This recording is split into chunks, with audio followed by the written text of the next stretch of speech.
नमस्कार साथियों। कल से मेरे खिलाफ एक स्क्रिप्टेड कैंपेन चलाया जा रहा है। सेम भाषा, सेम बातें, सेम आरोप। ये कोई कोइंसिडेंस नहीं है, बल्कि एक कोऑर्डिनेटेड अटैक है। पहले मैंने सोचा कि मुझे इसका जवाब नहीं देना चाहिए, फिर लगा कि कहीं एक झूठ को 100 बार बोला जाए, कुछ लोग मान ना लें, इसलिए मैंने सोचा कि जवाब दूं। आम आदमी पार्टी ने 3 आरोप लगाते हुए ये कहा कि इन 3 आरोपों की वजह से हम राघव चड्ढा को पार्लियामेंट में बोलने का मौका नहीं देंगे। राघव चड्ढा के पार्लियामेंट में बोलने पर रोक इसलिए लगाई गई क्योंकि उन्होंने ये 3 गलतियां करी। मैं एक एक करके इन तीनों पर आपसे बात करना चाहता हूं। पहला आरोप कि जब ऑपोजिशन पार्लियामेंट से वॉकआउट करता है, सदन से वॉकआउट करता है, तो राघव चड्ढा वहीं बैठे रहते हैं, वो वॉकआउट नहीं करते। ये सरासर झूठ है, सफेद झूठ। मैं चुनौती देता हूं, एक इंस्टेंस, एक दिन ऐसा बताइए जब ऑपोजिशन ने वॉकआउट किया हो और मैंने उनका साथ ना दिया हो, मैं साथ में वॉकआउट नहीं किया हो। और पार्लियामेंट में तो हर जगह सीसीटीवी कैमरा है, आप सीसीटीवी कैमरा निकाल कर दिखा दीजिए, दूध का दूध और पानी का पानी हो जाए।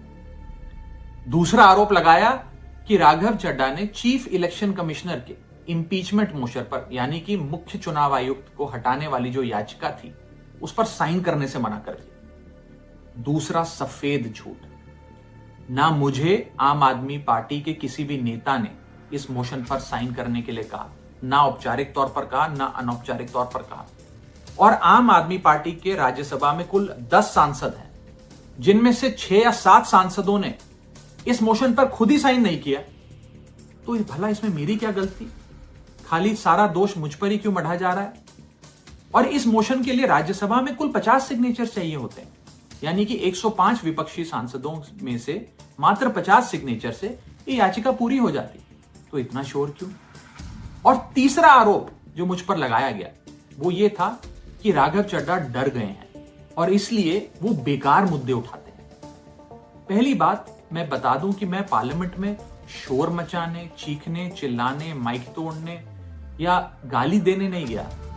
मैं वहां पर जनता के मुद्दे उठाने गया हूं, लोगों की बात करने गया हूं। और मैंने कौन सा मुद्दा नहीं उठाया?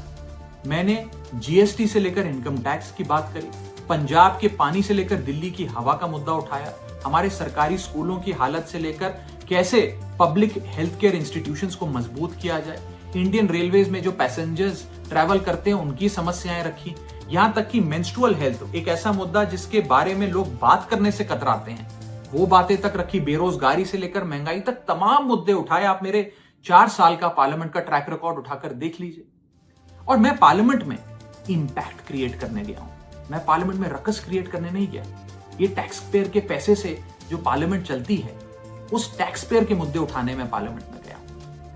अंत में मैं बस इतना कहना चाहता हूं कि जो लोग आज मुझ पर आरोप लगा रहे हैं, झूठे आरोप लगा रहे हैं, कि हर झूठ को बेनकाब किया जाएगा और हर सवाल का जवाब दिया जाएगा, क्योंकि मैं घायल हूं, इसीलिए घातक हूं। जय हिंद।